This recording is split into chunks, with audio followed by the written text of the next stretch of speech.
You are now tuned into the sounds of Big Nate Sports Talk. It's on all the time, anytime.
Tuned in to Big Nate Sports Talk, the show that is on all the time, anytime.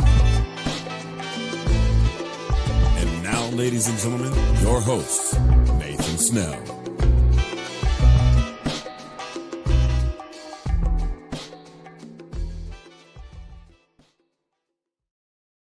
Yes, and as always, thank you, Mr. Anthony Handy, for that wonderful introduction. Hello, ladies and gentlemen. Good evening. It is your host, Nathan Snell of Big Nate Sports Talk Podcast. I know it's been a little bit since you last saw me. This is episode 451. Eric, golly, cannot believe that.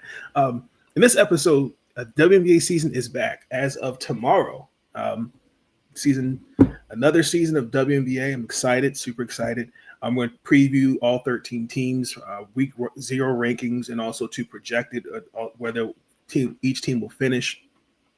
Some hot takes, but I have a special guest with me, and we'll get over that just a little bit. Before we get into that, there's a few things I want to say up front. Episode 450, I did it with Lo from the committee. Shout out to her. I want to thank her for giving me some of her time. I did it a couple weeks ago. I apologize if that is not up. I promise that will be up. That was like, I'll have it up. I promise. Baltimore Ravens watch the Commanders. I got to recap their drafts and grade each pick. I might have Sean Spencer on with the Washington Commanders one. So check out those videos. That's about it. And then we're going to get into Washington Mystics coverage with Maryland Sports Blog. I'll do a little bit of stuff with Maryland TeamNBSMedia. I have put out some hater season guides so far.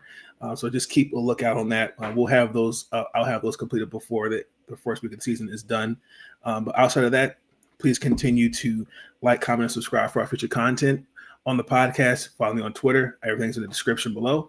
But with that being said, ladies and gentlemen, I got to bring him back as always. He is a Eugene, Oregon legend out there doing big things. I'm jealous, actually. He actually got to go cover the New York Liberty in the Seattle Storm as Sabrina Ionescu and Nara Sadley went back to Oregon, which I thought was a good game. But ladies and gentlemen, that's enough of that. Ladies and gentlemen, I got to bring him on, Mr. Brenden Potts. Brenden, what's going on, buddy?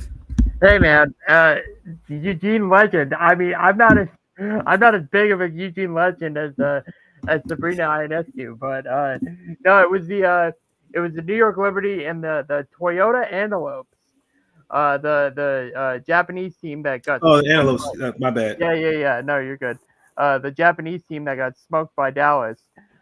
They played tougher against New York. I was pretty impressed. So were the rest of the New York or the Liberty players. But yeah, what an event, and you could really tell how loved both Niara and Sabrina were loved and appreciated for what they've done for the city of Eugene and the University of Oregon, and I think it was a pretty cool like curtain call for Sabrina, since she never was able to bring since she was never able to bring that university a championship.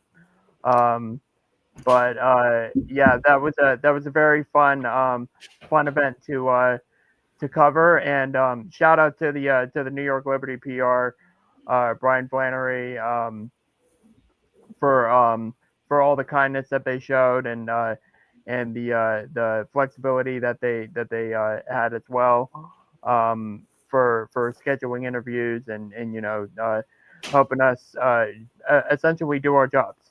So that was a pretty fun event to cover. But yeah, as your show is titled, the WNBA is back, and I'm excited. I'm so excited. It seems like every single year, I say, like, this is the most excited I've been to for WNBA season, and I mean, this is no different. Is it no different? I thought maybe when I'd say probably when we came, I think we were going from like maybe 22, 23's draft class, maybe even last year's draft class. I think the last couple of years, I think we've been progressing. I think this year, I think has the makings to build off the success of last year, in my personal opinion. So, yeah. Yep. But let's talk about it, ladies and gentlemen. It's here. You guys already know the first games are tomorrow, which because it's still over there on the West Coast, it's still Thursday, but it's Friday over here. I'm super excited. I think that this year is going to be great. I do have some concerns with some teams. We got 3 games tomorrow, and one of them is the Mystics versus the Atlanta Dream. But we'll talk about that a little bit. But let's just get right into it. So Brenden and I both did a week 0 rankings. And Brenden, can you see that, sir? Yep. Perfect. And we're just going to just go down and just preview our rankings in each team. We're going to start actually from the bottom up. We're going to start with the baby sister of the W, their inaugural season, which already has a lot of questions. A lot of hate too.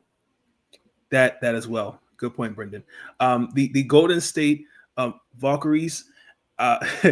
If you look at their roster has a lot of questions. I have questions particularly on some of the decision making. I think a couple things. I think you look at their roster, questions I have for front office was this: are you building? How are you evaluating talent? Are you building for the future? Fun fact: there's only been one expansion team that was successful their first year, and that was a '98 Detroit Shock. Outside of that, every other mediocre team, every other draft expansion team was disappointing their first year, which is expected. Who put out that fact? Because I feel like it was someone we know. I'm not 100% sure who it was. I don't remember. I know. I remember hearing that fact. I think it was. I think it might have been Christina Williams, but I'm probably wrong. But I remember seeing that fact. Yeah. Golden State, obviously, because it's the first team, the new team in 17 years for the league. So, they already broke their season ticket record, I think, with over 17,000 showing the first preseason game. Might get a lot of refunds now. But I'll start with you, Brenden. Just what are your thoughts on Golden State as they're going into their first inaugural season? We were talking before we aired that you mentioned a lot of players on the roster are international, and that seems like the way that they're building this team. Nothing wrong with that, but you mentioned before we aired that a lot of those international players are going to be playing Euroball in the middle 7 of them. And it makes you question, like, why cut players like Cheyenne Sellers? Like, why? I was thinking about this earlier today. Why have a draft, or why participate in a draft if you're not going to keep any of your players? I understand if you're a long-running team and you like the LA Sparks put out a video today of their GM talking to their second round. Nia Fagan and Sarah Lee or Ashley Barker. Yep. And she mentioned like second round picks, like second, third round picks, they usually don't make the roster. That's accurate. So, but like you cut Cheyenne Sellers, who was I believe was your first round pick, and no, it was the Josh Josette. Oh, yeah. I apologize, but like, what? And she's not even going to be playing on your roster. Like, why? Like, why would you use picks? Like, why would you have picks in a draft, in your first draft, if you're not even going to keep them on your roster? And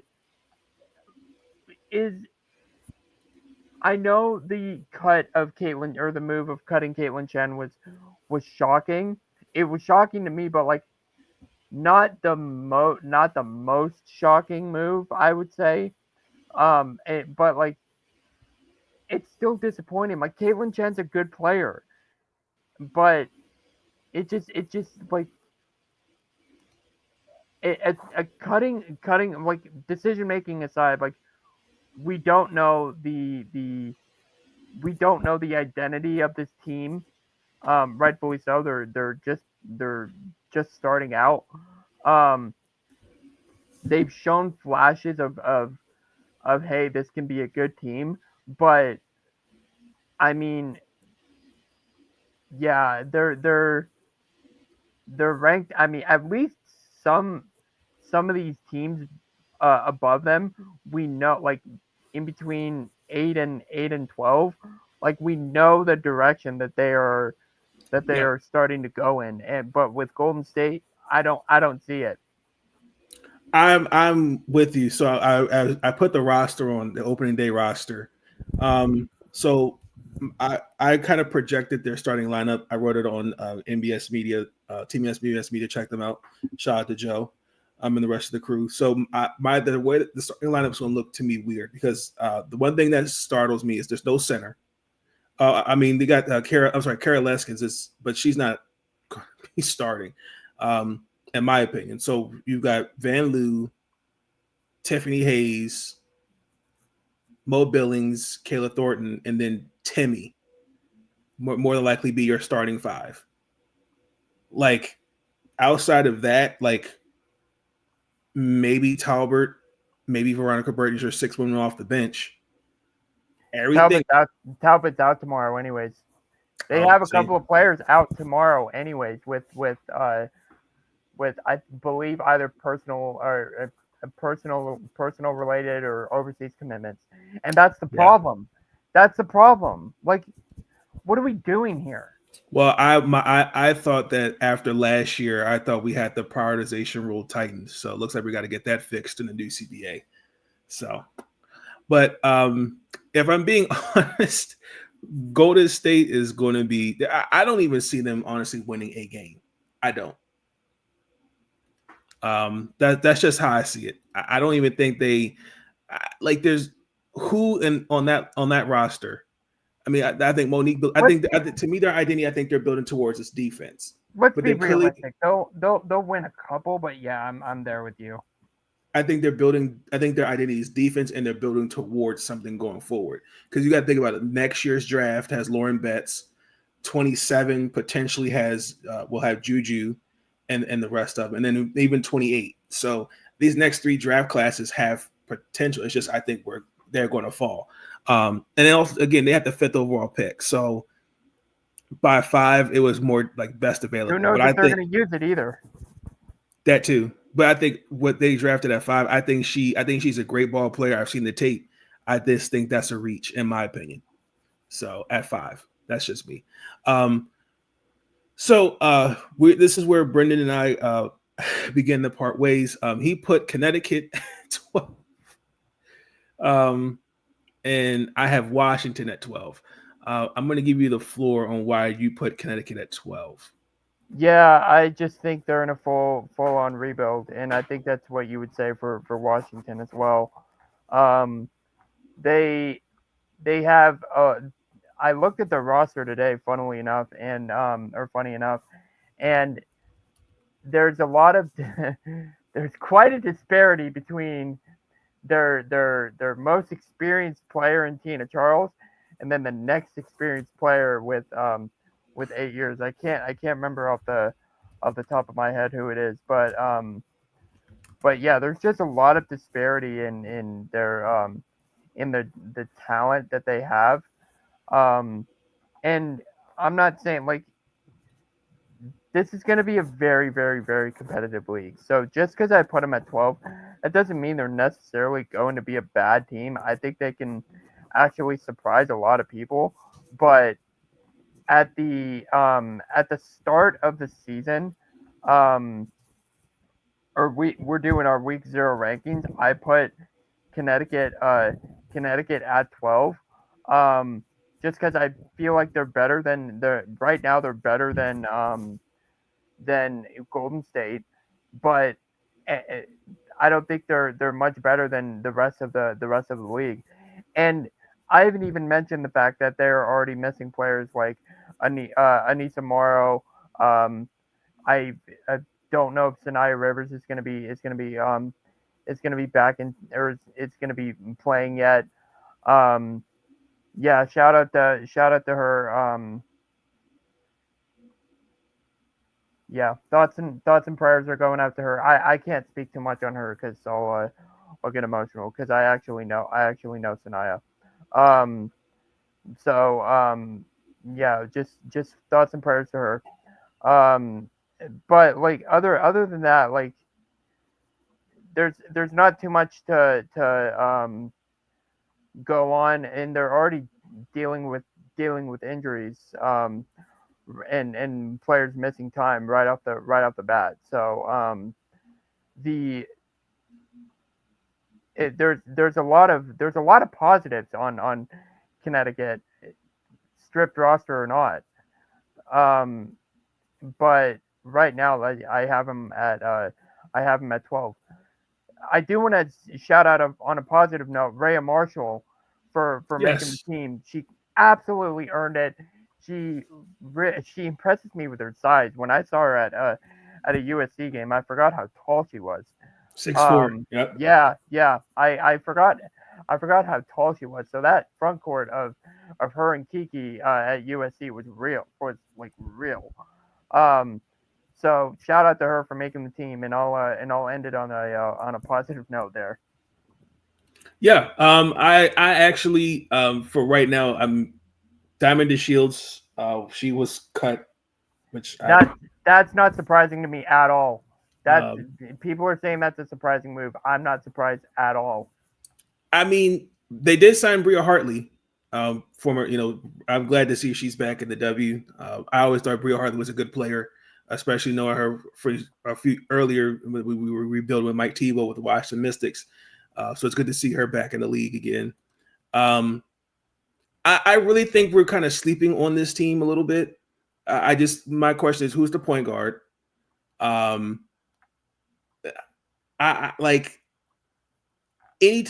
feel like the perimeter offense with Marina, I think is going to need some time. I think Anissa at some point will become a starter. I'm not saying she's going to start right now, but their bench, they just got to work on the bench, or where they're getting the contributing from the bench. I know they got Leah Lekon, who they drafted last year. So I don't know if she's going to be the point, or she's even going to help. What's like the ceiling on this roster? Like, I think they have pieces where I think anybody can truly contribute. To me, like them building all over again with 5 starters now gone, and then plus Stephanie White. Like, you can definitely build around Sanaya, Anissa, even JC Sheldon, who they got in the Dallas trade. It's just, I think what you're putting it around, like Tina, it's obviously now Tina and Marina's team, but everybody else is, with the exception of Bria and even maybe Lindsay Allen, everyone else it's all potential. So, and then on top of that too, recently that they have gotten with the bank. It's called Allen and Allen and Company. The Explorer actually selling.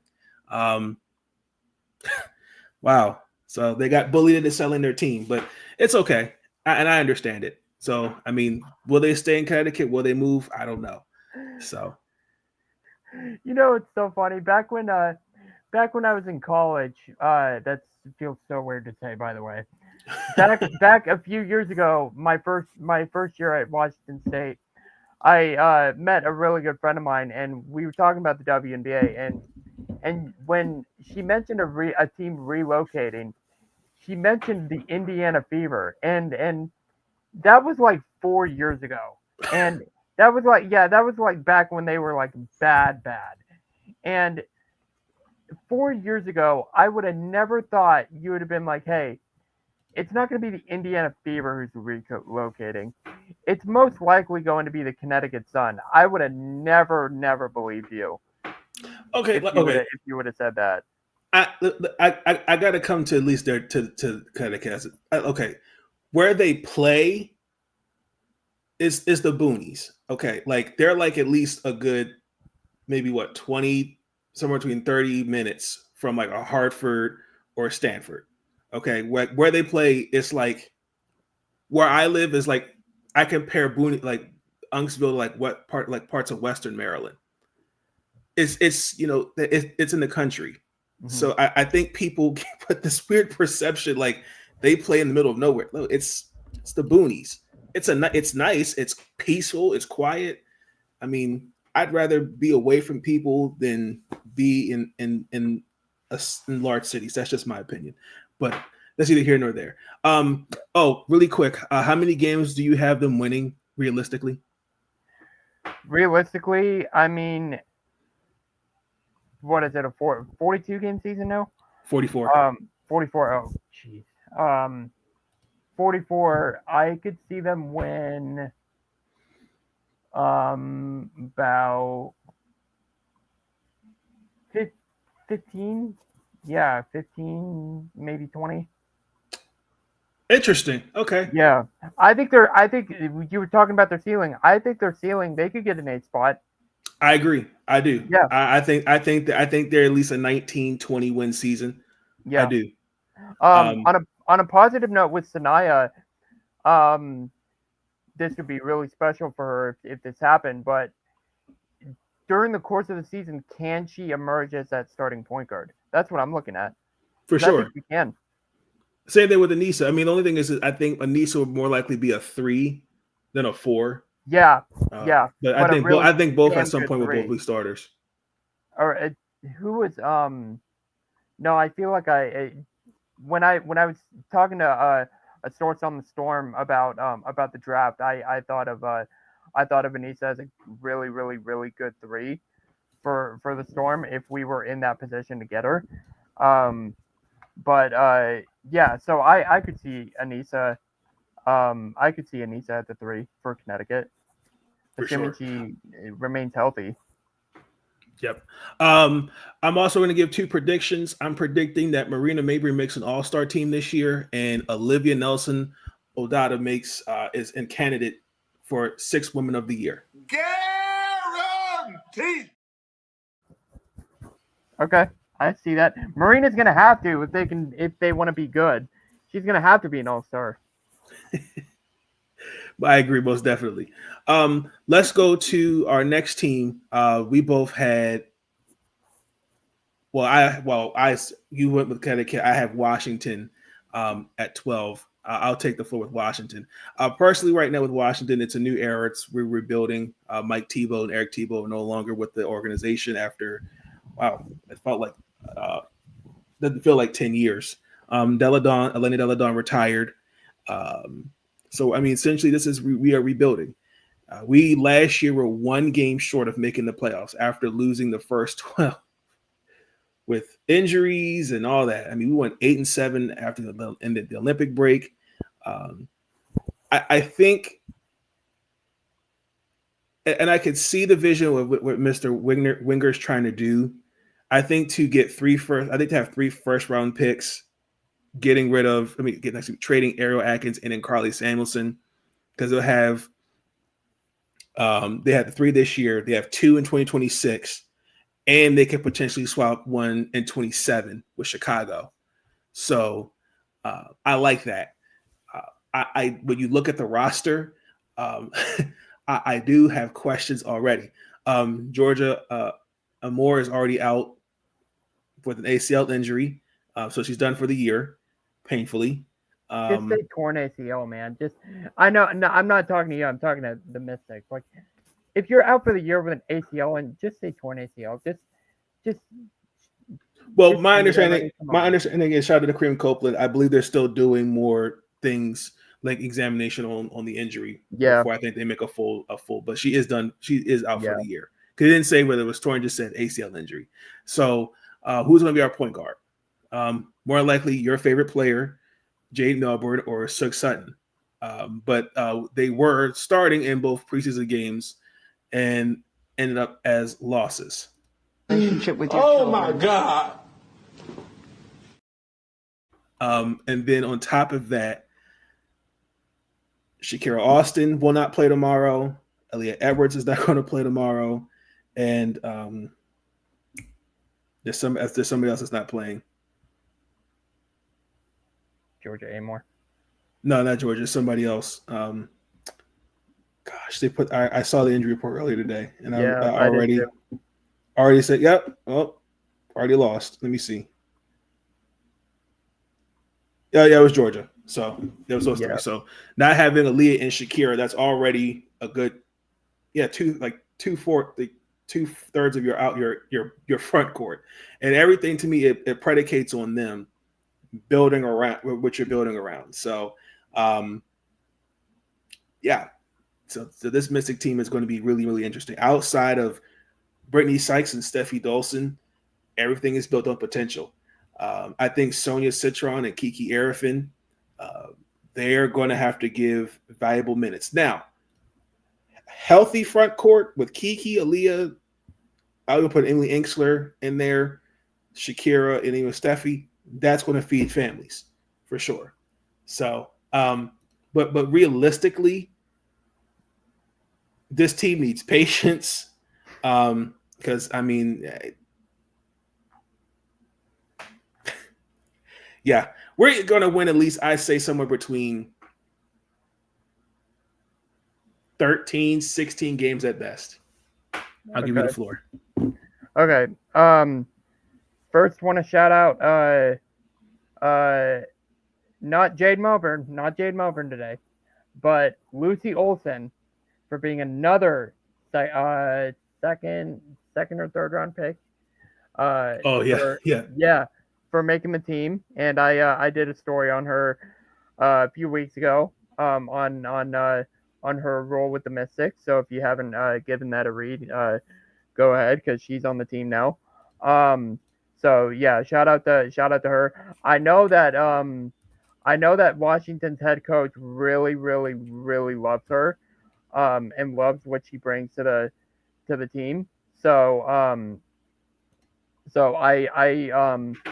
don't see her making the team as a surprise. I was a little surprised because they drafted her and Zay Green, and but just the way that coach talked about Lucy during their media availability and after the practice after. Shout out to Christy Winter Scott for asking a couple of questions about Lucy. The way that he spoke about Lucy during those availabilities, I could tell that like he really likes what she brings to the table. But this is why I have 3 bold predictions this season. One of them's about the Mystics. This is like my boldest prediction yet, and I may think more of the more highly of the Mystics than most people. My bold prediction for the Mystics is I think they will make it they will win, not only make the playoffs as an 8 seed, but they will win, or as an bottom 4 seed, but they will make it to the second round. That's my bold prediction for them.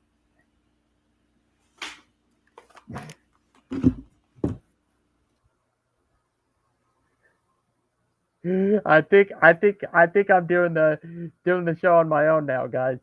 Uh, let me explain. Let me while we get Nate back.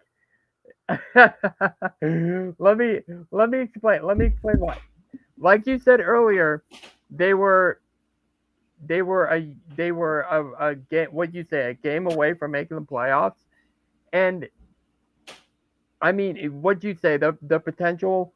The rest of this roster is built on potential, and it's not about how you start. The start of the season might be rough for Washington. It might be rough. Like last year, it was rough, but towards the end of the season, they got hot, and a lot of good things started to happen, and they ended up one game out of the playoffs.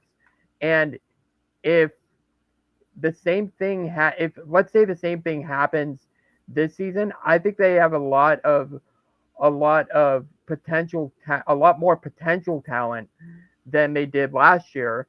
That if it works out, they have a chance to not only make the playoffs but make it into the second round. Now, this is different from like a regular prediction because this is like a bold, like out there prediction. Like this is like an out there prediction. It's probably not going to happen, but it's an out there prediction. So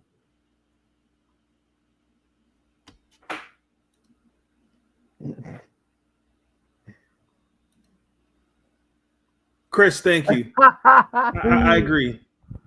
It seems crazy because it's bold. It's a crazy out there prediction. It's probably not going to be right. AJ, can we please make sure we have that clipped? Please, I want to make sure we have that clipped. Thank you. I like the energy. I mean, honestly and truthfully, appreciate you, Chris. Thank you for joining. Appreciate you. Thank you. I mean, realistically, I see the vision with this roster. It's just not right now. I mean, like realistically, like I said, everything predicates on Shakira being healthy, Aaliyah being healthy. Yeah. I'm even looking at we lost Georgia, so I mean everything is predicated on health. And this is potential. I mean, we didn't even talk about Sika Kone. Like where she fits in with this roster. I think everyone's high on Emily Enksler, which most definitely everyone should be, but I'm not sleeping on Sika. So I definitely think Lucy I think will contribute for sure. I think everyone is going to be all hands on deck for sure. With the Mystics. As we continue with our rankings, we're going to go to. Let me just pull those rankings back up again, ladies and gentlemen. I'm going to stop sharing the screen. So far, we were at 12. Now we're at 11. Again, this is where we part ways. You said the Atlanta Dream will finish 11th. Are ranked 11th going into the season. I have the Sparks. I'll go first with the Sparkies. I think one thing I'm not a fan on the Sparks is the lack of size on the perimeter. I think when you look at their especially their guard play, there's questions. They can shoot and they've got ball handles. Kelsey Plum, I think just something about her being a point guard, I just don't like it. It just gives me the heebie-jeebies. It really does.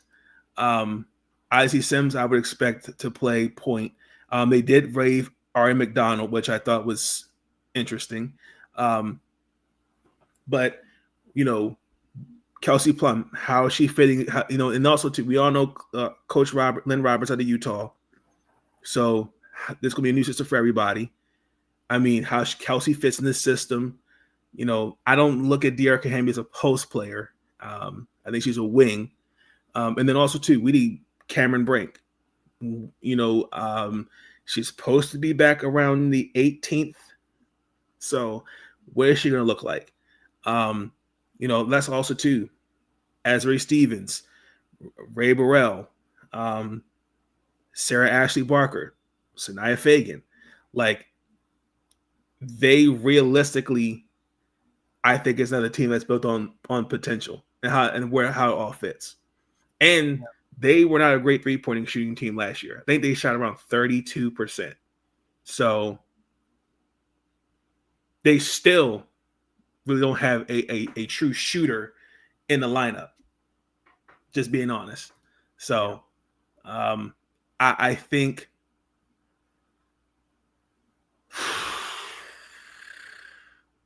they can win 18 games, honestly. But I don't think I think they won't make the. I think they can win 8. I can see them winning 18 games. But I think if everything's aligned right, I wouldn't sleep on LA. But I'm just not how the roster looks. I'm not sold on it. Yeah, I totally get that. I'm a little bit higher on the Sparks. I think just speaking on the Sparks first. I feel like they for me it's going to be predicated on when is Cameron Brink going to come back and is she going to be her 100% self? Because if that's the case, then we already know the immediate defensive impact that she's going to have. She led the league in blocks for like most of the season, and she missed most of the season. So, so it's going to be predicated on whether Cameron can return, or if and when she's able to return back to her 100% self. For Atlanta, I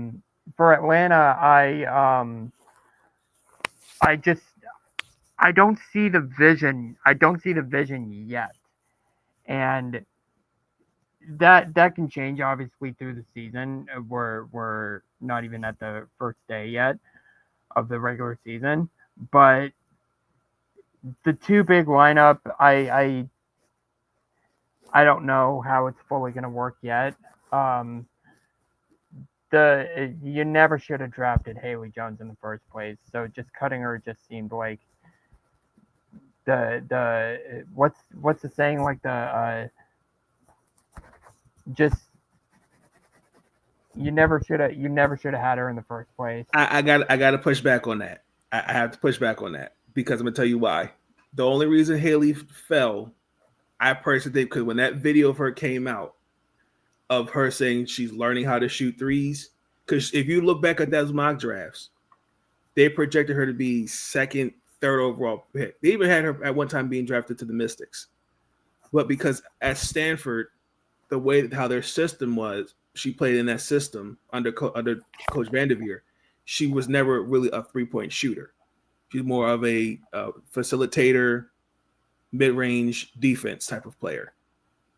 In Carl's system, watching it even when they played when Kirsten Bell was there and they played Maryland, it's running the floor and shooting threes. Yeah, you're right. You're not like that's not really that doesn't. I can Haley fit in that system? Sure, but like I just think honestly, I just don't think Atlanta was a good fit for her. Maybe a team like Connecticut, I think she probably would have been more. I think there's certain teams where does that best fit a player, and I think also too you got to look at the situation that she was kind of drafted into. Yeah. So that's what I wanted to say on Haley. So getting back to like Atlanta as a team, like they have potential. I mean, they have talent on their team. Like they have a lot of good talent on their team. Like I feel like if it works out well, Brittany Griner and Brianna Jones, that's going to be a great front court. But the Carl's system is not predicated on the front court. Now, because when Washington State played Florida Gulf Coast, they actually didn't shoot that well from the three. Florida Gulf Coast didn't, but they attacked the paint and it worked out really well. So can that be the case for Atlanta? If they're not shooting well on a particular day, can Brianna Jones and Brittany Griner step up to in the front court? I believe they can. I believe they're smart enough to be able to recognize that. It's incredibly unfortunate. We don't know how long Jordan Canada is going to be out. I feel like it's going to be a game to game basis until they figure out what's going on. But Tahina Pow is going to have to step up, and I feel like that's a big reason why. They definitely don't have a backup point guard. That's a good point. I feel like that's going to be that's a big reason why she made the team. Obviously, she's talented. She's a great player. But I feel like I feel like she's going to have a big chip on her shoulder right out of the gate. So we'll see how she responds there. Yeah, I want to close out on this note. Some of the things that I've heard about towards Ryan Howard, I think that they're disingenuous. Everybody. How can I say this? I was watching shots. I was listening to the committee earlier this evening, and they pointed it out. Like, look at Kawhi Leonard. Kawhi Leonard is quiet, but to me, when he's healthy, he gets the job done. Like, I think there's different types of franchise players. I think it's all about personality. So I think the fact that people are already on this, well, this is Ryan Howard's last year before I give her, like, that's disingenuous. And also, too, you got to understand, when she got drafted, she came into excuse my language, a shitty situation where they were literally rebuilding the team. And this is now another system. So if you actually had a healthy point guard and what's around her that's consistent, because if I remember correctly, last year, Ariel Powers went down with injury, Cheyenne Parker-Tyus went down with injuries, and I don't think they were healthy as a squad neither. So again, context matters, but I think we're just picking and choosing and going, well, Ryan should be able to do X, Y, and Z. She can do it, but can we give her some time, especially in this system, and especially let's see if they get an actual point guard in this system before we start putting timelines on stuff like that. So Chris says Pow looks like she was underrated at SCU in the preseason. Griner looks like a whole new person on offense with the 3-ball. Her defense rebounding is kind of a little worse. I give it time because you can also see those who played an unrivaled, and even that you can see who's already in game shape. So I give that a little bit more time with BG on the defensive side of the ball. I think it's interesting that she's starting to spread the floor more. I don't think it's that surprising. Just given the system she's in. Where do you have Atlanta? How many games do you have them winning? I mean, I don't like 44 game season. I could see them winning 25 to 30, maybe probably more like 30 to 35. Wait a minute, and you have them ranked as a week 0. That's of right now. Okay. That's of right now. I think at the end of the season they could be a playoff team. Okay.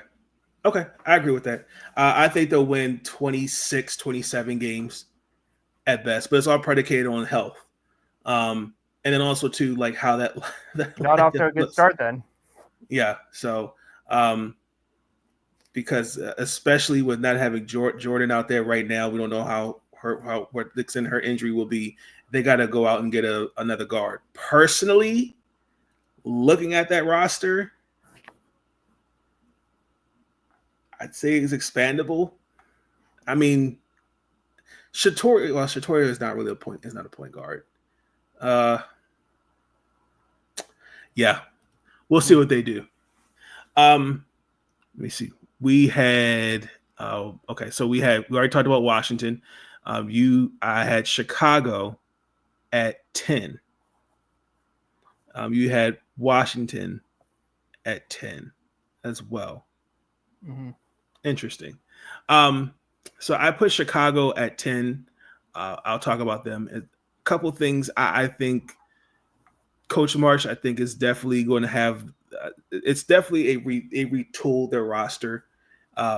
Again, even though they were still same situation, they finished 13-27. I thought when the Angel went down with their injury, I thought that was it for them. That was a wrap. I thought Teresa should have got another opportunity because if you look at her style as a player, her defensive minded.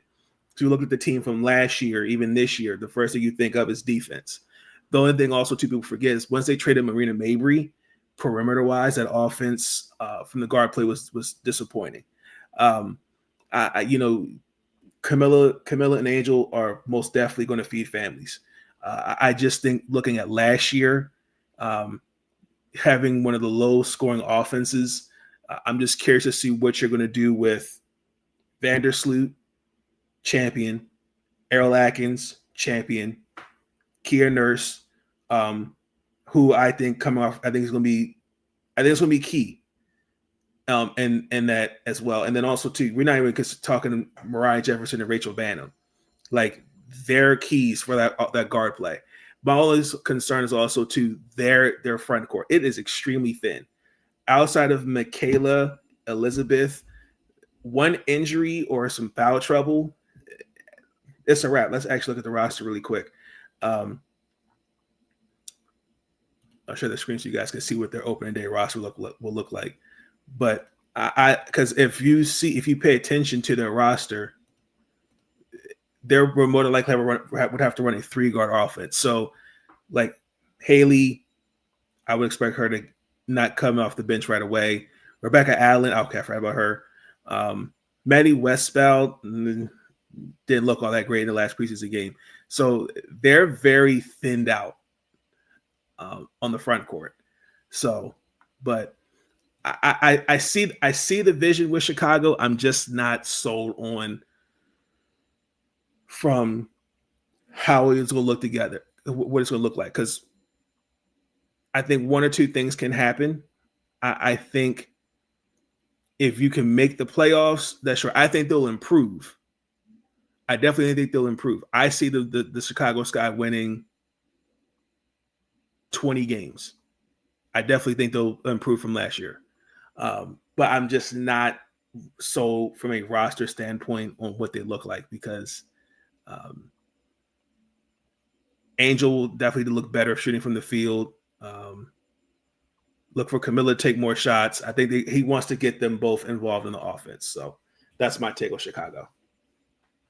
Yeah, I'm curious to see. I'm curious to see with the point guard situation. When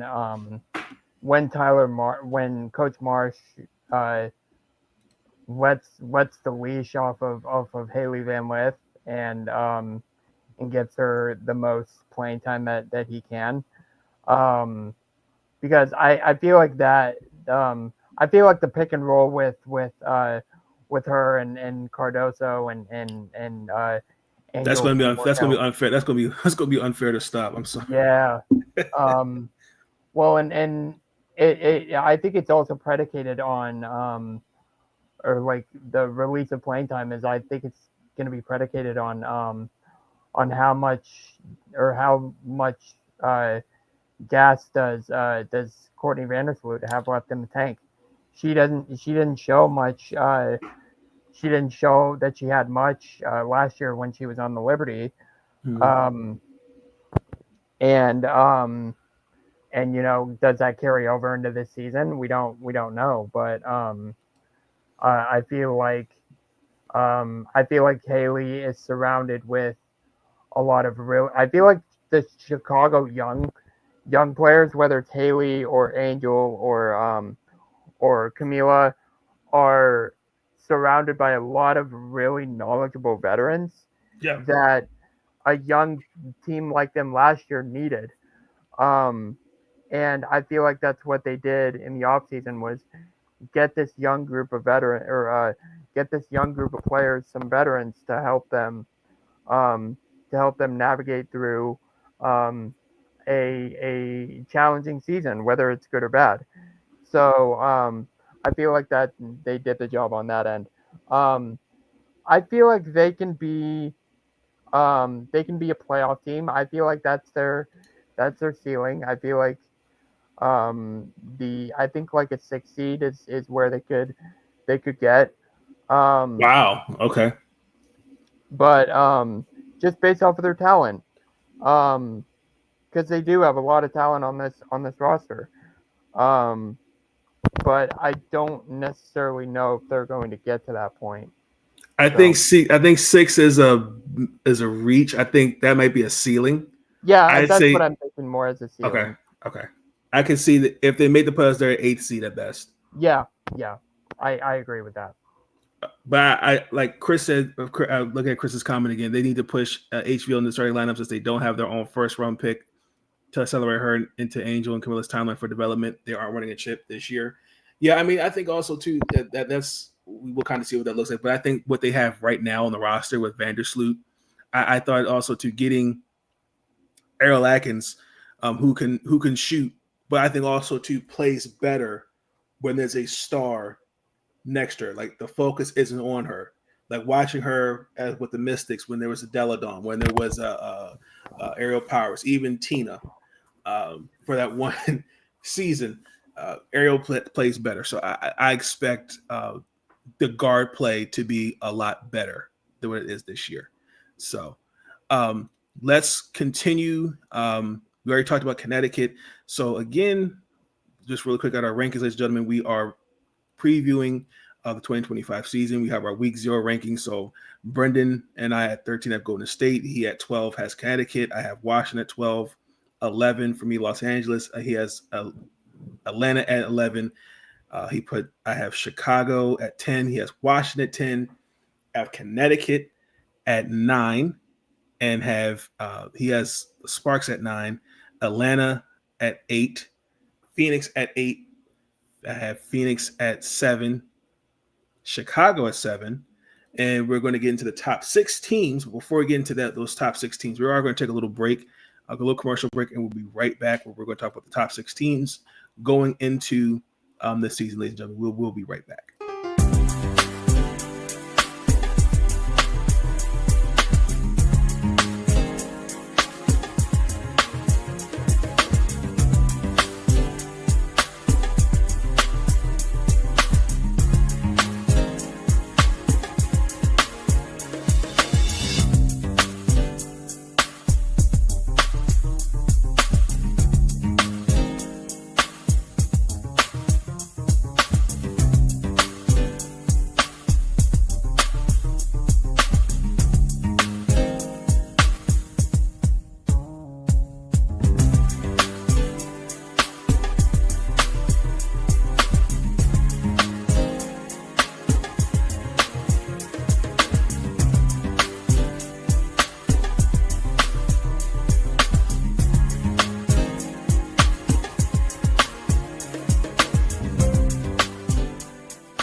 And we're back, ladies and gentlemen. Again, please welcome back to the podcast. Again, please like, comment, and subscribe for our future content here on the channel. Again, alongside Brenden Potts, we are previewing the WNBA season. We're actually at the top 6 teams now. We are both agreeing here. We'll go back and look at the rankings. Our top 6 is a little weird. Well, not weird, but in terms of we kind of were agreeing. We flipped. So we had both the Dallas Wings at 6, and I'll go ahead and talk about Dallas. I think that when you look at roster, I spoke with when I had the interview with Lo from the committee a couple weeks ago, shout out to Lo.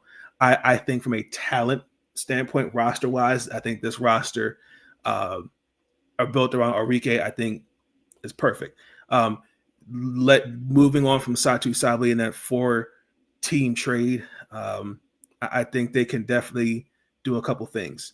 I still think everything predicates to me on Tierra McCowan because I don't know if it's just if it's system, if maybe it's a change of scenery, but I'm still holding out hope for her. I think this is the year for her personally. It's new head coach, Coach Trammell, who again came into a situation where wasn't her fault. I just think just how the roster was built. Last year, I just think with injuries and consistencies, I just think players checked out, especially watching the 2 games when they were here playing the Mystics and the way that they looked. I just think they were definitely built. I think they were done personally. Chris Copelands, who was Kurt Miller's assistant from Connecticut, is now the head coach, Kurt Miller, because Greg Bibb has decided to take a step back, who is the CEO of the Wings as best team as the general manager, is now Kurt Miller. So for me, obviously we all know Paige. It's a new Paige in Dallas, quote. But obviously the roster with Nalissa, Dejanay, Enrique, Maddie Segrist, like this team, their ceiling, and then I forgot about Ty Harris as well. I definitely think that this is the year. But is this the year? Yeah. So we'll see. Chris says, for the most part, I agree with more Brendan's list, but the biggest thing on both your lists I disagree with most is the Wings at 6. So I'm curious to see why he thinks that. So, yeah. I think Dallas will finish. They'll win 24, 23 games realistically. But also, too, let's not even forgetting getting Maisha Hines-Allen, which I think is a big piece. I would get to see maybe, like how Alyssa Thomas was in that system in Connecticut with Kurt Miller. We'll see what she looks like in this system. So I'm optimistic for the Dallas Wings. Brenden, go ahead. Yeah, I have about the same thing. I think this is going to be sorry, 1 second. This is going to be a unique season for the Wings. They're going to be fun to watch. I think Paige and Enrique is going to work out as a really good backcourt. The only question, one of the biggest questions I have, I think you answered it, was how, or what are we getting from Tierra McCowan and that in the front court of Dallas, and that's gonna not determine how much success they have as a team, but more. I've had this conversation multiple times, but like, it's going to determine how much weight the backcourt needs to carry, because this backcourt is you look at the roster and the backcourt depth is very, very talented. Outside of Paige and outside of Enrique, you got Dejanay Carrington, one of my favorite players in the league. You got Maddie Segrist playing the 4. She's coming back from an injury. I think she's gonna have a great year. And then you got Isaiah James, you got JJ Quinterly, Nalissa Smith. What's her role gonna be this season? So there are questions within this team, but this team, that the Dallas PR sent out a game preview for tomorrow, and they said they perfectly said it. They said they basically had a makeover in the off season, and I completely agree. Like, they completely just reshaped their roster and built it around Enrique, and they conveniently got the number 1 pick, which happened to be Paige Beckers. So this team is very interesting because I believe they will be a playoff team. Their ceiling, I don't think they're, but let me make this clear really quick. I don't think they will reach their ceiling, but I think their ceiling is the finals. And let me explain why. I just want to explain why.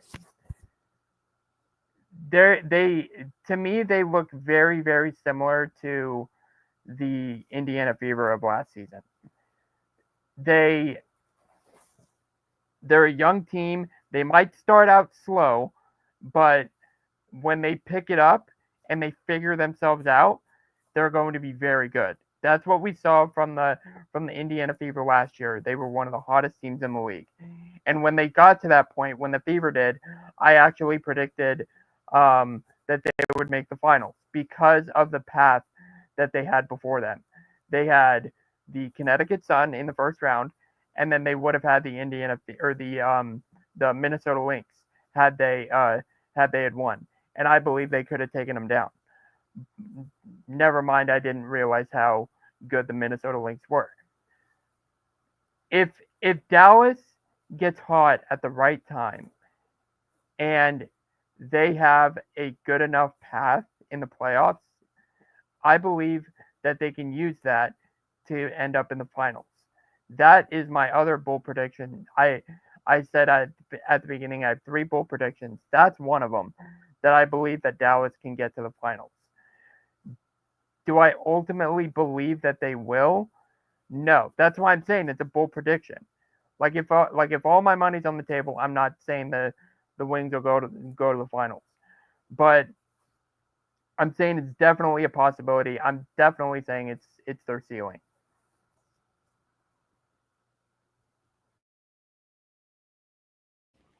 I was muted. Sorry. I believe this is their 10th season going in Dallas. So they've had in the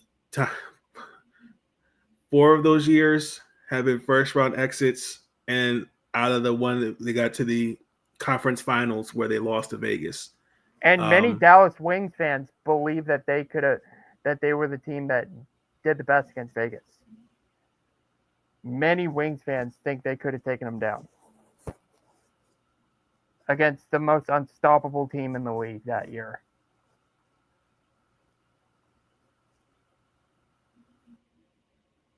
I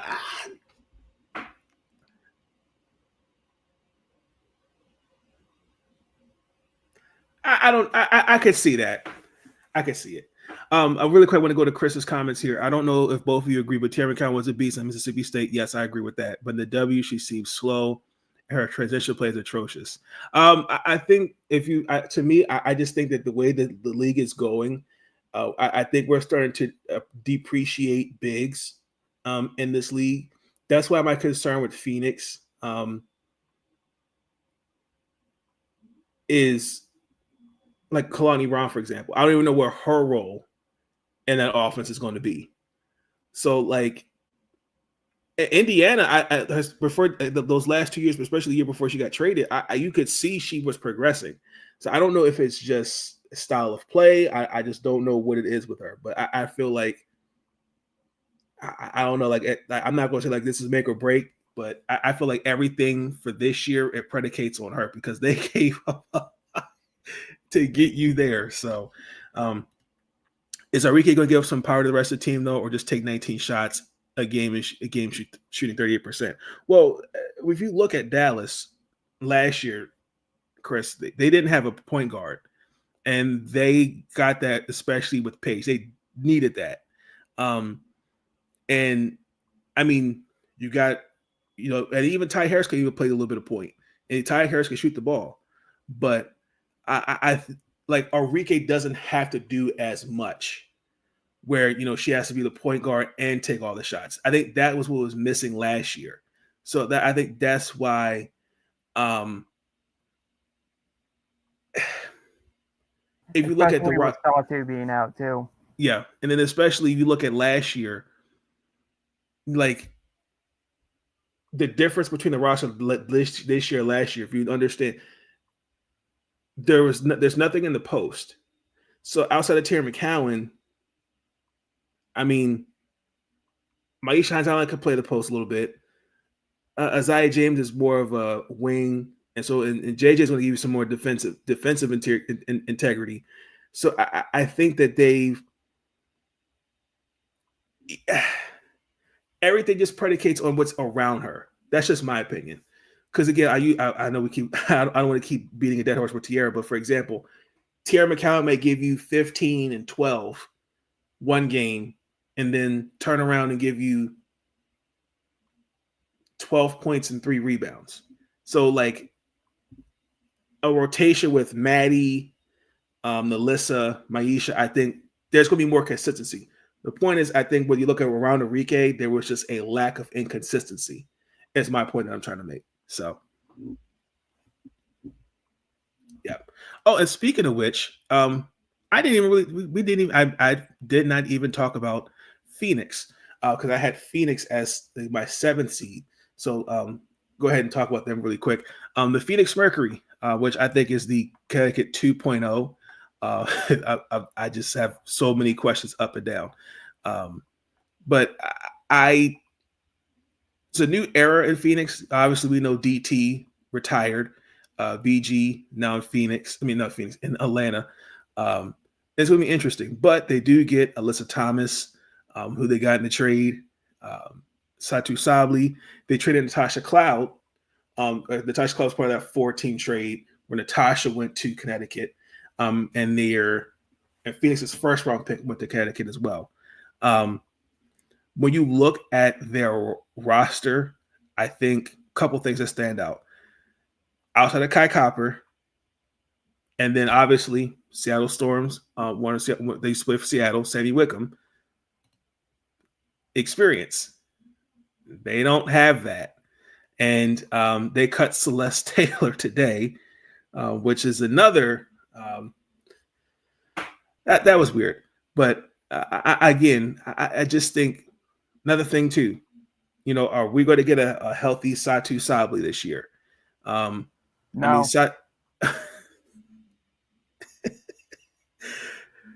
Ask any Dallas Wings fan. No. Okay, Brandon caught me on guard with that one.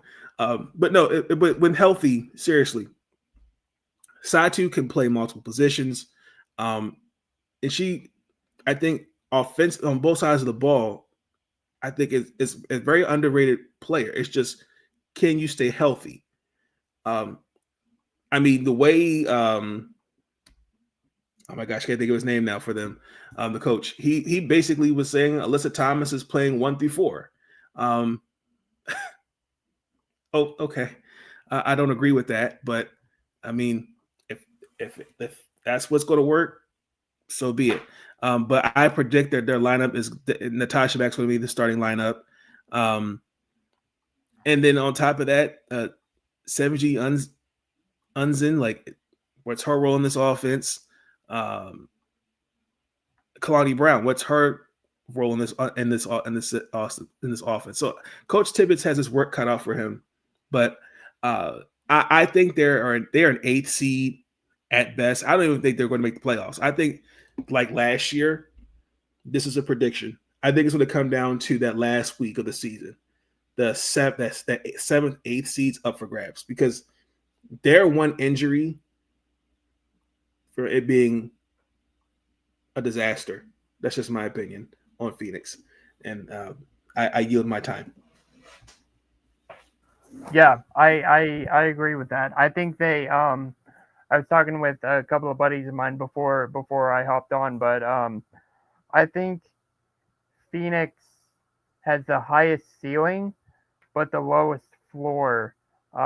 Definitely the lowest floor of the entire league. And like you said, it could, like, it's 1 or 2 injuries away from going flat and giving yeah, I said that Satu wasn't gonna have a healthy season. Like, look at her injury history, not just last year, but like the years prior to 2 years ago. Like, she couldn't even stay healthy.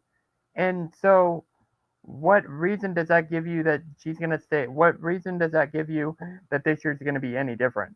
So, I was talking to one of my friends today about Phoenix in general, and it's all I will believe in this positionless basketball theory that their coach Nate Tibbetts, by the way, I will believe in this philosophy until Sammy Wickham becomes a starting point guard.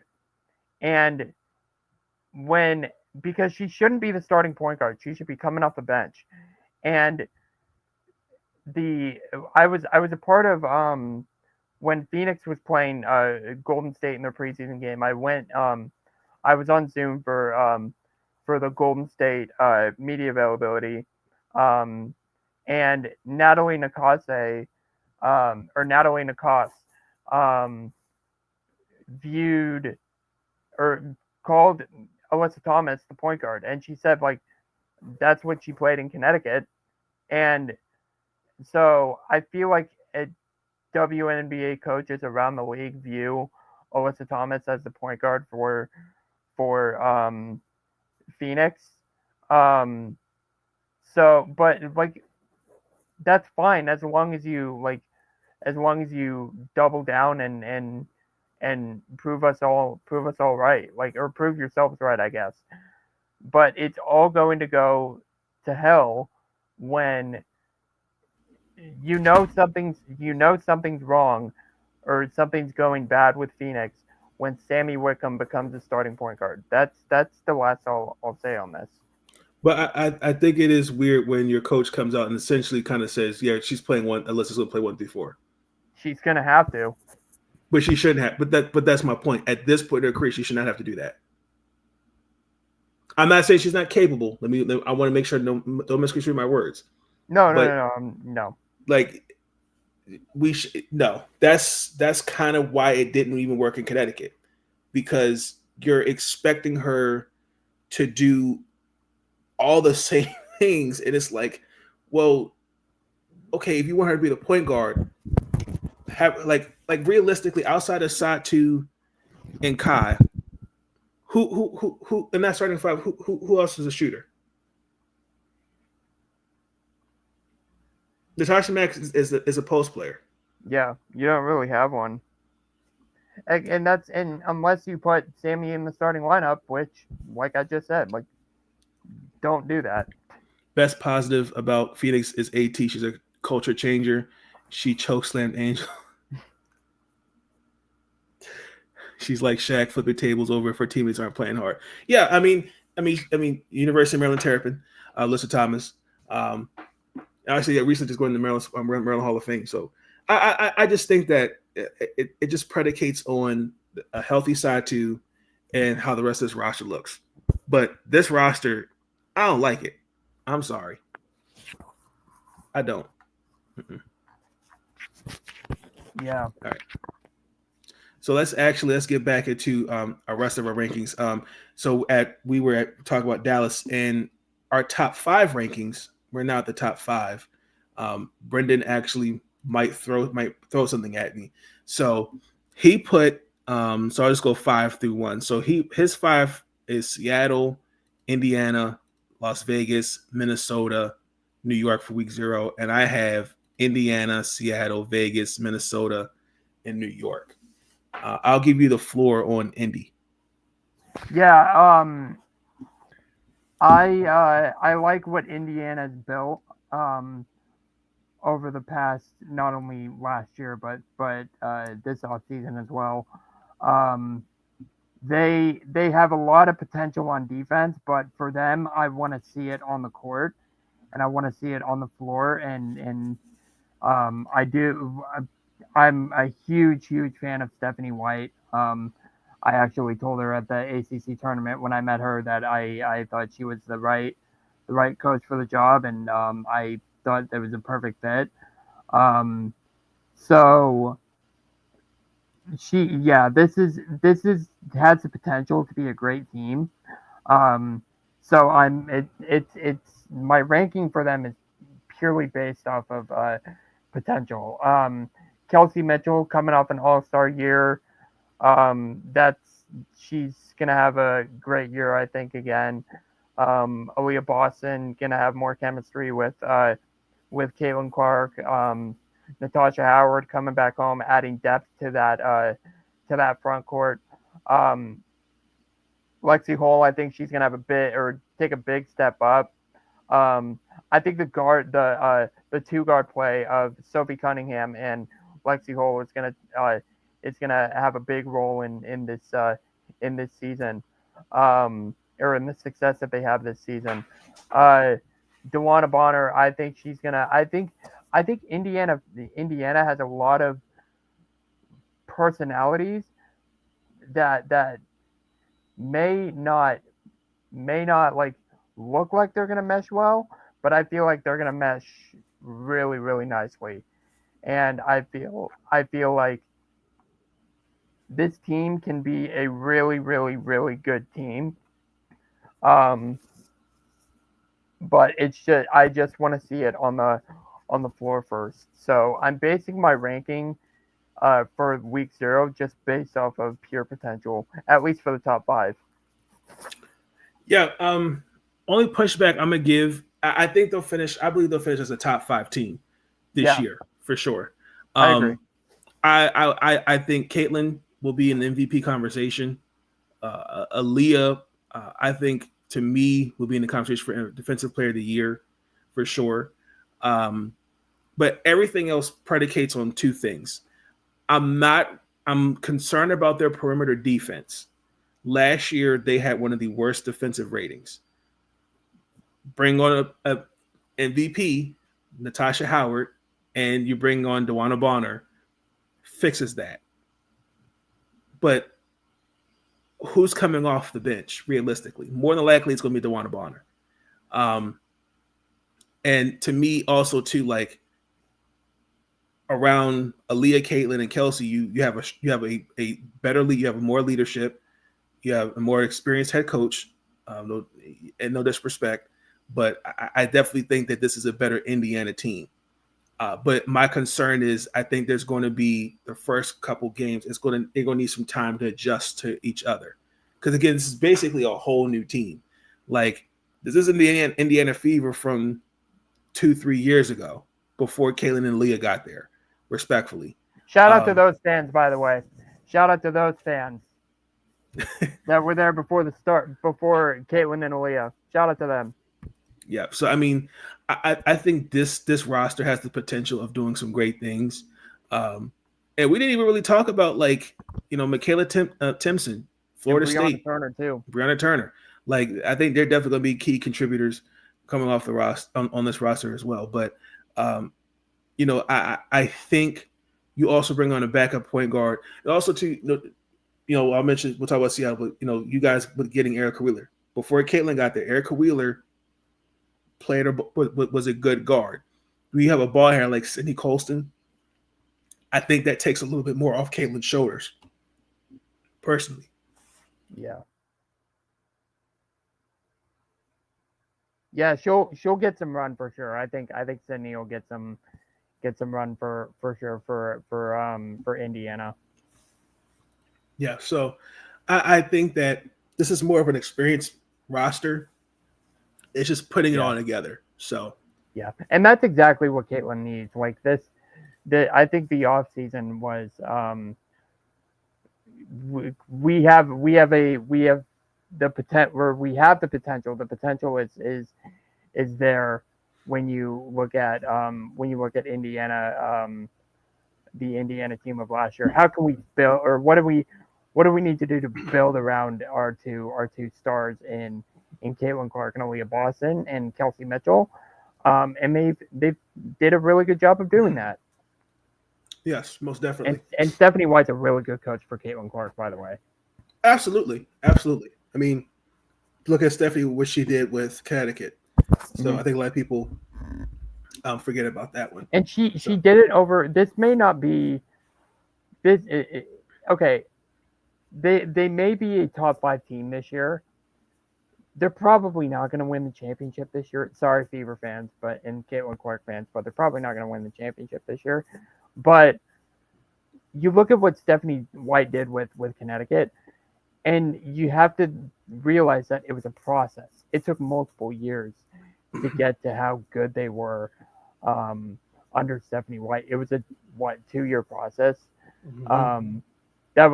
Granted, it was already built with Kurt Miller that he took to the team to the finals, but Stephanie White kept them in that stratosphere and kind of silenced the doubters when everybody thought like, oh, Connecticut's done. They're not going to be good once Kurt Miller left and Yep. everything happened with them. So in Indiana, they may not win a championship this year, but their process is off to a really good start. Their building process. For sure. I'm going to talk about Seattle first because I know Brenden, he covers the Seattle Storm for the World Exposure Report, so I already know he's going to be. When I put them ahead, I looked at it from this perspective. Number one, I think both teams got better with Indiana and Seattle, but I think knowing kind of where Seattle was last year with their roster, they, for the most part, I'd say kept their roster about the same. But for me, I put Seattle at 4 simply because of two things. Experience.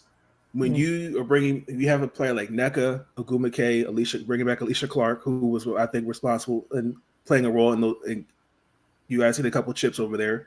And then you're bringing Erica Wheeler to play behind Skylar Diggins. Like, that matters.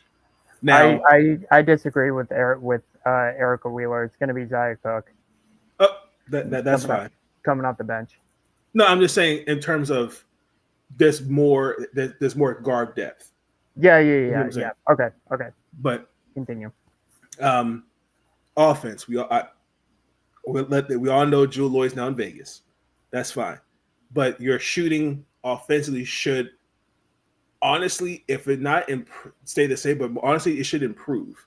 Mm-hmm. It just depends on what type of Alicia Clark you're going to get. Are you going to get the championship Alicia Clark? That be yet to see. Also, too, we're forgetting Lexi Brown, Zaya Cook, Dominique Malenga out of Fonts. I think with her, Lee Yuru, thank you. Yep. Ezzy, Magna-Bagor, Nneka, that front court we talked about with Washington. We talked about within like that front court in Seattle is feeding families. Yeah, sir. So you got a cheat code for sure with them. Now, I'm a little concerned because you guys do have 3 draft picks next year, if I remember correctly. Yeah. Because we gave up Kia Nurse. You got Los Angeles pick, which was this year, and then you got for Kelsey with the 3-way trade. So not having Jordan and Nika Mule out there, I definitely think will make a difference. And Kay Lou too, because he's off for the season. So yeah, I don't really see anything wrong with this roster. No, me neither. Personally. And I'm sorry. Go no, you're ahead. Fine. I think Seattle will win 30 games. Yeah. Personally. I mean, this roster, especially that front court. I mean, you got a 6'6", 6'7", 6'4", 6. I don't think Nneka's really 6'2". I think she's like 6'3". And Seattle got better because they got rid of Jewel Lloyd. She was taking all of Nneka. Exactly. We could get into a whole little thing about Jewel Lloyd and how that didn't work out, but we don't have enough time for that. But I wanna make it clear that my rankings are basically my top 5 is basically the consensus. I'm basically like listing it all, like we haven't played any games yet. This is basically what the consensus is thinking. I'm just gonna go by what they're saying. So the people are saying that Seattle's going to finish below Vegas and Indiana.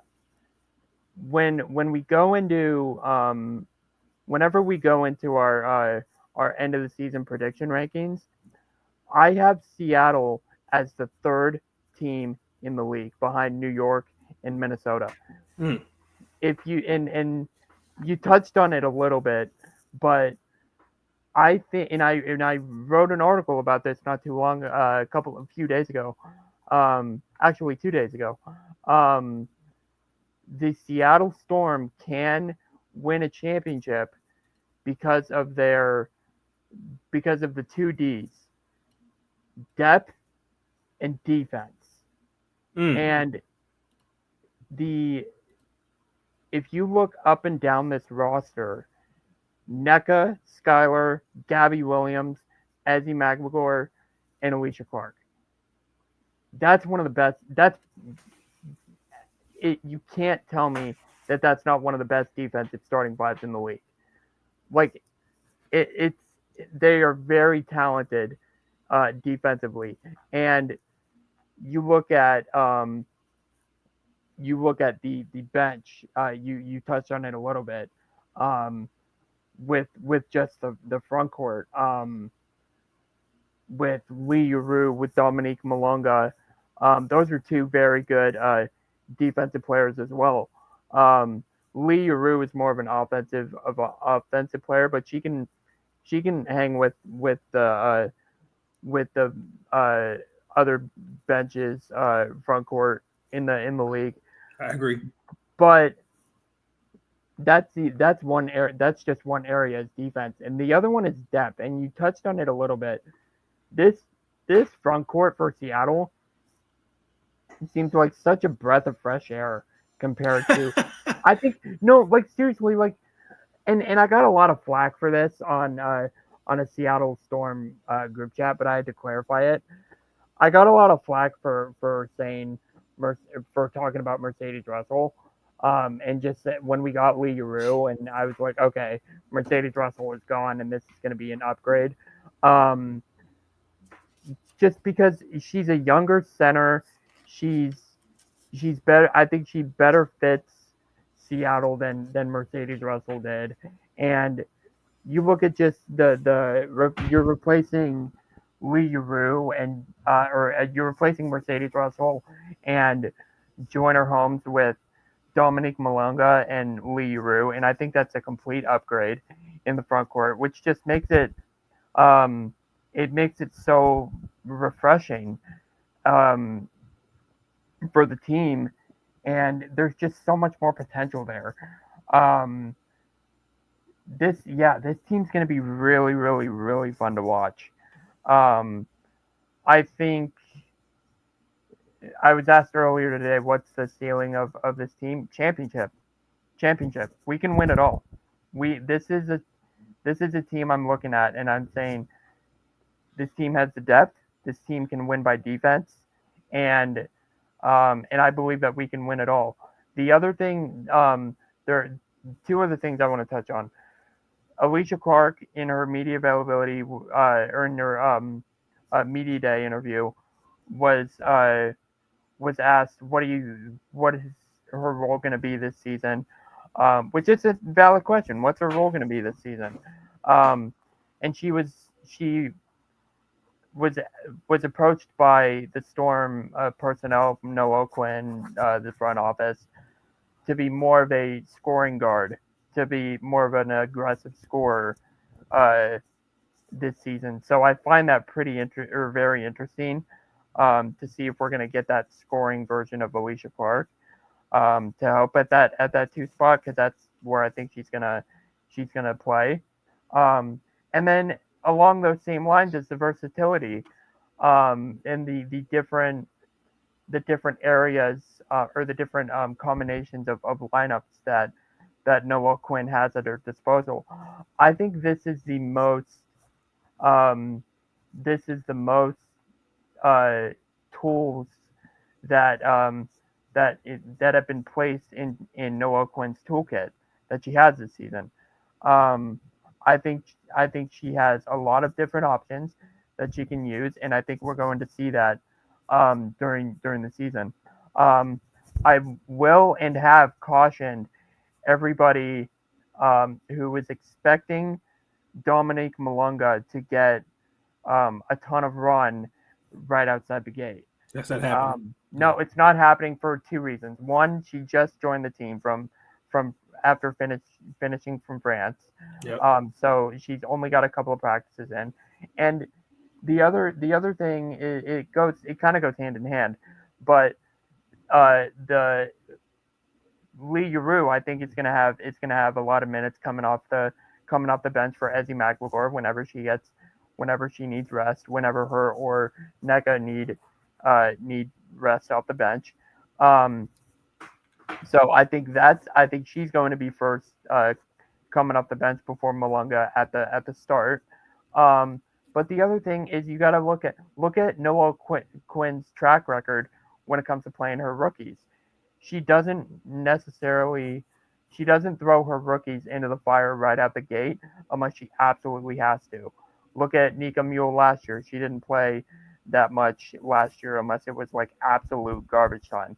Look at 2 years ago when we were just not a good team. Jordan Horston, our first round pick, she didn't start. She started off the bench, and she didn't enter the starting lineup until like midway through the season, because Noah Quinn wanted to get her acquisitioned into the rotation, and she was figuring out her rotations during the season. So I just caution fans of Malunga wanting to see her right out of the gate, and I'm just saying, like, it's not going to happen. She's going to take Noelle Quinn's going to take her time into integrating her into this system and what they can do. I agree with that. I have no issues with that. But I do think this is the last time we're going to say before we move on to the last three teams. Because of the way you guys drafted, that justifies my team overall draft grade as a B. So, thank you. Mm-hmm. Because when you sent me a text a B, that's disgusting, and then watch you guys cut out everyone else except Dominique. That justifies my draft grade. Yeah. So yeah, I understand. So we got he put Seattle at 3. So really honestly. Oh wait, you put Vegas. Yeah, that's. Oh, sorry, my bad. That's the wrong one. That was right. Yeah. I'm on the wrong one. So we both had. That's our projected settings. Rankings, yeah. For my end of season rankings, yeah, I have Seattle at 3. Yeah, we'll get to that in a little bit. Yep. So basically, I'll talk about Las Vegas. I have them projected as the third. Going into the week 0 of the season, that's where I think I think they should be ranked. I think from a bench standpoint, I think they got better. I hope one player on this roster, I'm not going to say their name, but I hope they definitely have been sleeping in their jersey, because I just don't see it personally. But I think Tiffany Mitchell, Crystal Bradford, Dana Evans, Aaliyah Nye, who I thought watching when they played Maryland and Alabama, I definitely think is definitely a good pick for them, for sure. Megan Gustafson, she's going to come when we get her back healthy. I think she's going to have a big role with them. Cheyenne Parker-Tyus, who will be back at some point in the season. She will miss this part of the season because due to pregnancy. So congratulations to Cheyenne for that. But I definitely think I don't think that the Aces lost anything when they traded Jewel for Jewel and they traded Kelsey. I think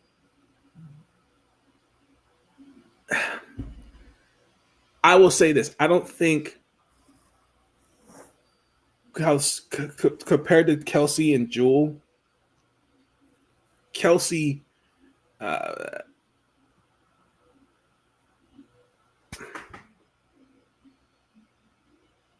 I think Jewel's more of an efficient scorer, if that makes sense.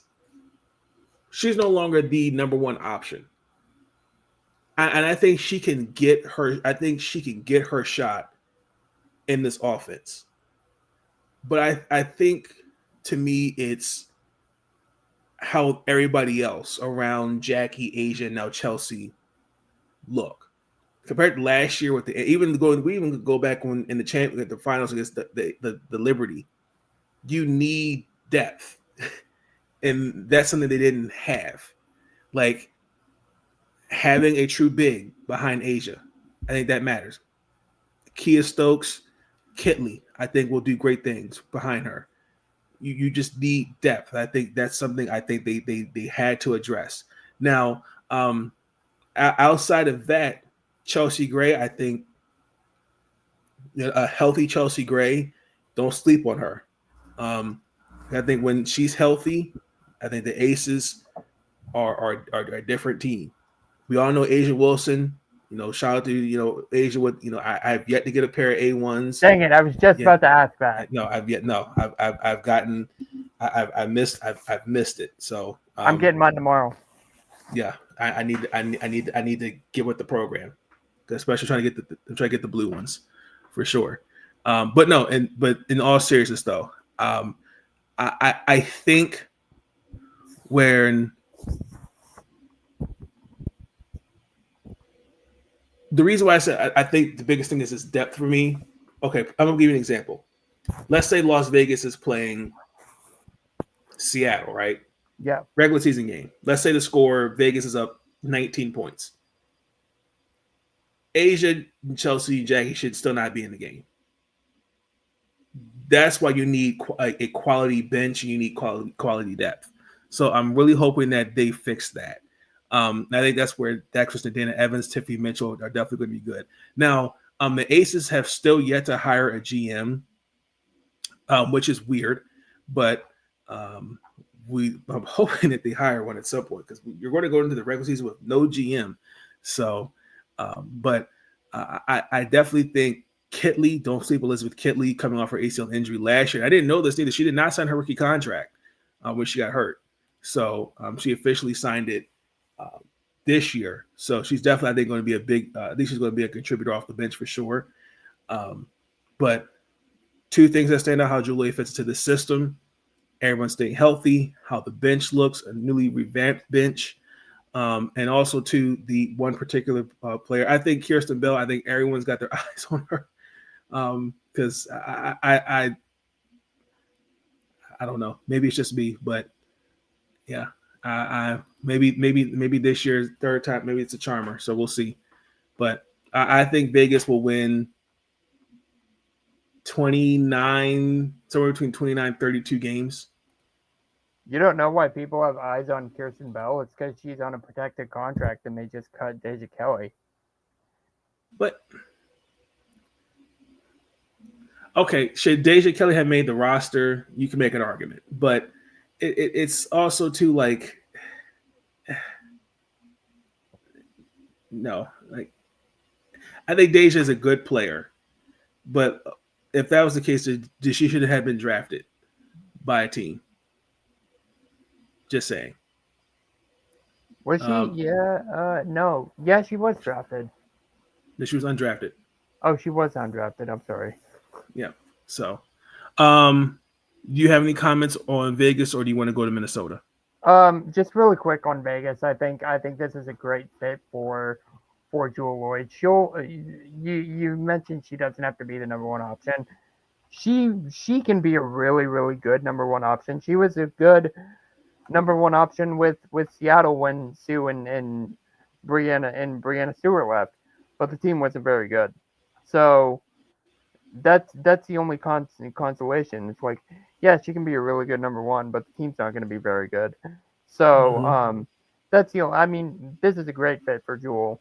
So I like their guard depth, but I just off the bench, I'm just worried about their rotation. So, Chris.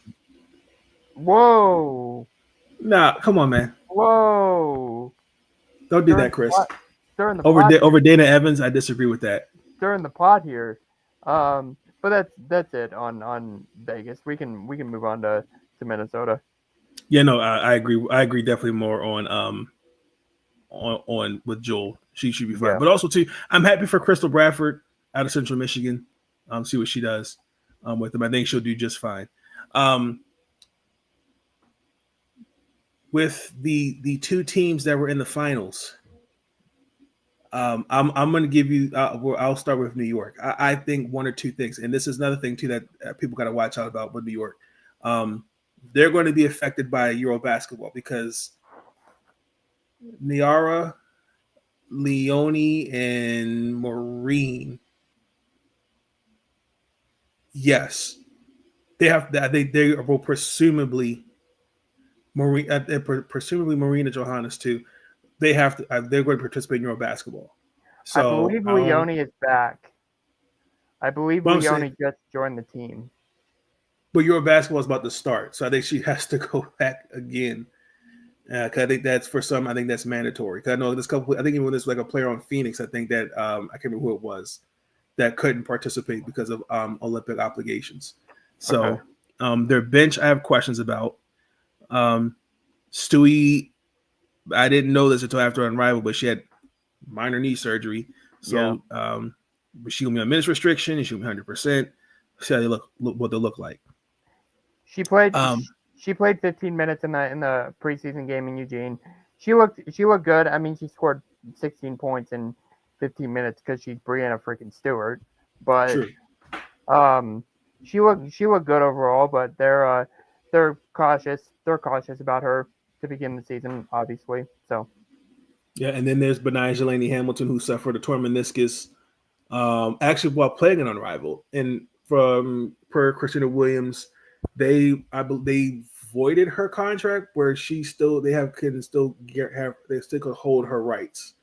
Yeah, they suspended her contract. Yeah, so I hope all best wishes to her as a speedy recovery. Yeah, but outside of that, you get Rebecca Gardner, who she came off an Achilles injury herself last year. But I definitely curious to see how Natasha Cloud fits in this system with New York. I mean, I just losing Kayla Thornton, I think that really kind of hurt a little bit because she was kind of that little bit of that part of that DN3, especially on the defensive side of the ball. But honestly and truthfully, your reigning champions, they should go back to the finals. Yeah. They should, realistically. I just think to me, like losing Kayla Thornton and Benai Hamilton, like who makes up for their absences? Who steps up? That starting lineup, I don't know. As much as I love my fan Natasha Cloud, I just don't see how that offense is going to work because somebody in that offense is going to lose some shots, and there could be a couple possessions where it's in the fourth quarter where there's a turnover, and there's some hiccups. So I don't know what to expect from them, but I think they'll win. I have them winning at least 30. I have them winning 34 games. Yeah, I could see that too. Shout out to someone who I think is going to help them a lot coming off the bench. After being cut from the same team last year, and multiple times actually, they made the team this year. Jalen Sherrod, very happy to see her play this year. Yeah, that's true. Okay. Yeah, thank you, Chris. Is right. Yeah, Chris is right. Thank you, Chris. Shout out to you. We do get Gabby Williams for an entire year, and Malonga, but because they both opted out too. Right. So they just announced that recently, actually. But getting back to New York, Jalen Sherrod, shout out to her. She's made the final roster after getting cut from last year. It's really cool to see the year difference that she's made, and how the team sees her now this year. But for real, I think she can be a really big contributor as a backup point guard off the bench. So we'll see how she can do in that role this season. But yeah, there's obviously questions about the Liberty this year. They look a little bit different, but I mean, they're the defending champs and they got most of the squad back this year. So it's hard to not pick them to at least go back to the finals, like you said. Agreed. And then obviously Minnesota. I'll give you the floor on them, and I'll close it out. Yeah, they're another team that's basically got what they need and they're running it back. When I don't think they did that much in the off season, and they just made the finals. They don't really need to. They just need to get their squad back and basically run it back. So um, they don't necessarily need to. I think you said Caitlin Clark was a favorite to win MVP. I think Nafisa Collier is in that same area. I think she is definitely a favorite to win MVP. But they have obviously have a lot of talent on their roster. Courtney Williams, also one of my favorite players in the league. I'm curious to see the role that Alyssa Peely has this year coming off the bench. She didn't have that big of a role last year, so I'm curious to see if the attitudes changed. Um, in terms of like, is she gonna get more playing time? Carly Samuelson, I'm interested to see where she fits in this rotation because I feel like she can be a big contributor whether she starts or comes off the bench. Um, but I in terms of because I think it was Natisha Heidemann say like or speak on the how the emotions of losing that finals and how she handled that and it kind of brought like a revenge tour vibe. I for that based off of that or based on that, I want to see it before I believe it. I don't really like fully buy into that kind of stuff. Um, but I feel like the Lynx can definitely make it back to the finals. Um, maybe win it all this year. Who knows? That's why you play the season. I don't disagree with that. There's a couple things I want to also clarify. Dorka will sit out this year, so I hope thoughts and prayers for her. I hope everything is good with Dorka. That's number one. Number two, we're getting Diamond Miller back. I think Diamond takes a step forward this year, especially Maisha Hines Allen is gone. So I'm curious to see kind of how everything kind of looks. Honestly, I think their guard play got a little bit better in terms of shooting. I think the biggest thing to me compared to last year's guard play was they needed shooting, and getting a player like Carly who can shoot the three. He'll also defend too. I think that's going to be key. Alyssa, I said it even when she got drafted. My concern is when she comes to the league, what's her position? I think she's more of a wing, not a guard. So That's who we were talking about. When we were talking about Anissa, I was thinking about Alyssa Peely. Yeah. So I'm just curious to see how that's going to look this year.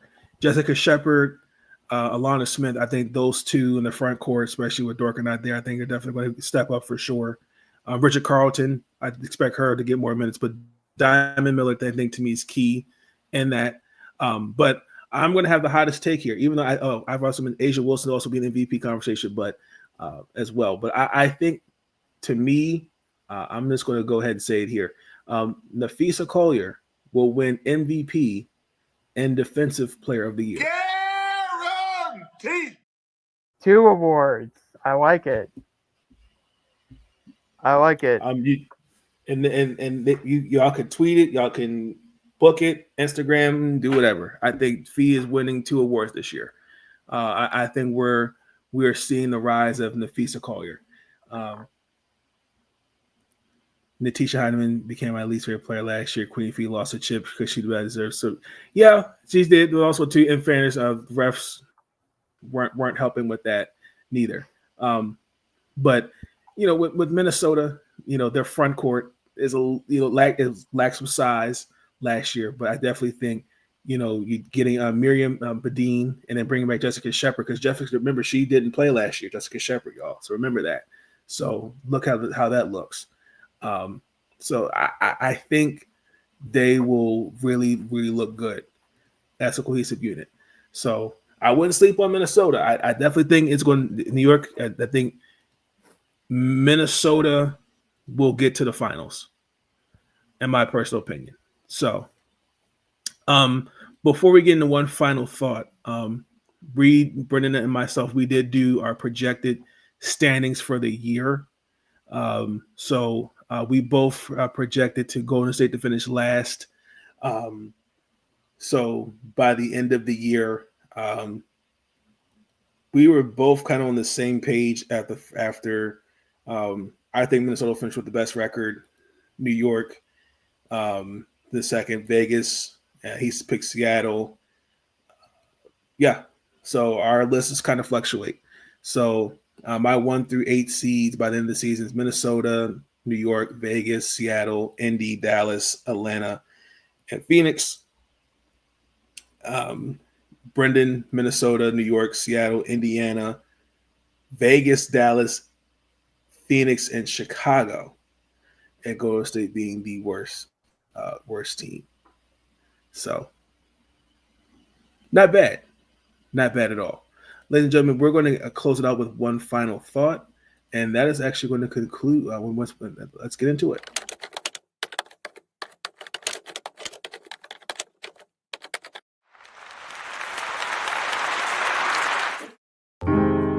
Thoughts are running through my mind.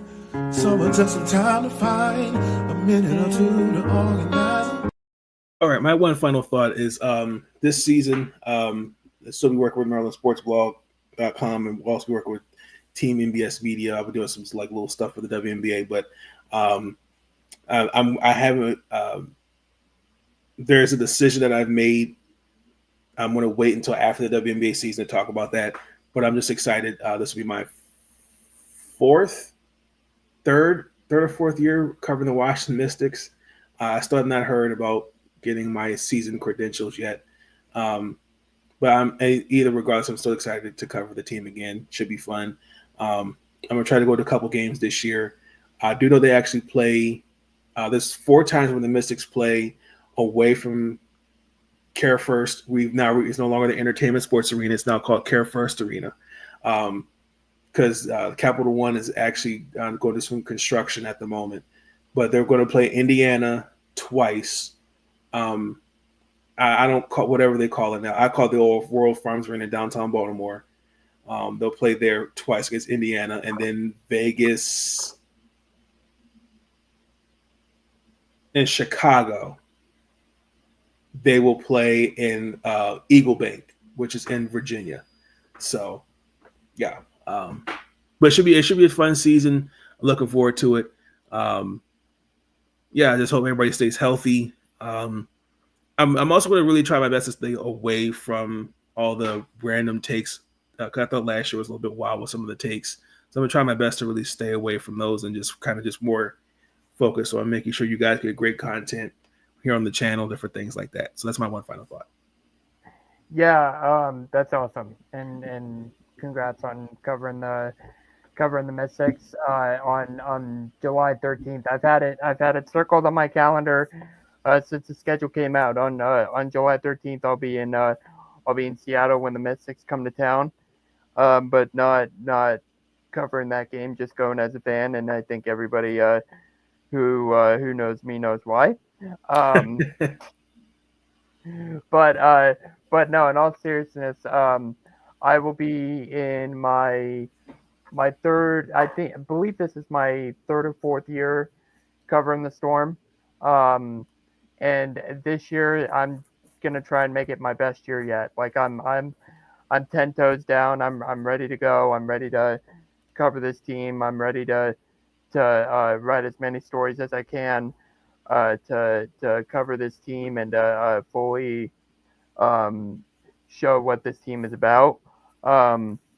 But I'm also like branching out to other teams. Like I have a few other teams emails on or I'm on a few other temes email list. So I'm hoping to cover them as well.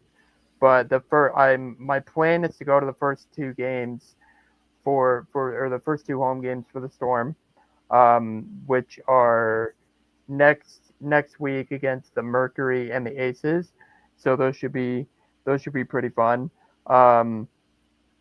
But the games that I go to are going to be pretty spread out because it's a couple hour drive. It's a couple hours drive for me. But yeah, those should be fun, and I'm excited. I'm excited for the season. I do have an article coming out tomorrow morning. It's about a certain New York Liberty player. So I'm excited for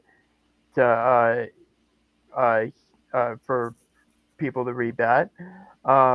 So far, you have not guessed who it is, Nathan. Damn. But I'm excited to for everybody to read it, and it was super fun to talk to this person and to be able to go to Eugene and cover such an amazing event. And yeah, I'm super excited. Awesome. Ladies and gentlemen, that's going to conclude this episode of Big Nate Sports Talk Podcast. Thank you, Brenden, as always. Make sure your Twitter's in the description below. Please follow him on Twitter and also check out some of his work with the World Exposure Report. I'd like to thank also TeamNBSMedia and Maryland Sports Blog for the opportunity for covering the teams. Thank you. I appreciate you. Thank you for tuning in, Chris. Much appreciate you. Yes, absolutely. But actually, hopefully, she is a full, healthy, speedy recovery. Also on TeamNBSMedia.com, I'm working on the Haters Guide preview for each of the 13 teams. So don't forget to check those out. And also the other great content on Team MBS Media, as well as Maryland Sports Blog, where I'll do recaps for the Washington Mystics over there as well. But until then, ladies and gentlemen, please stay safe. Check on loved ones. May is here, and before you know it, it'll be the summer. So WNBA is back, and go Mystics. And I really am optimistic. I will be fine. I'm not worried.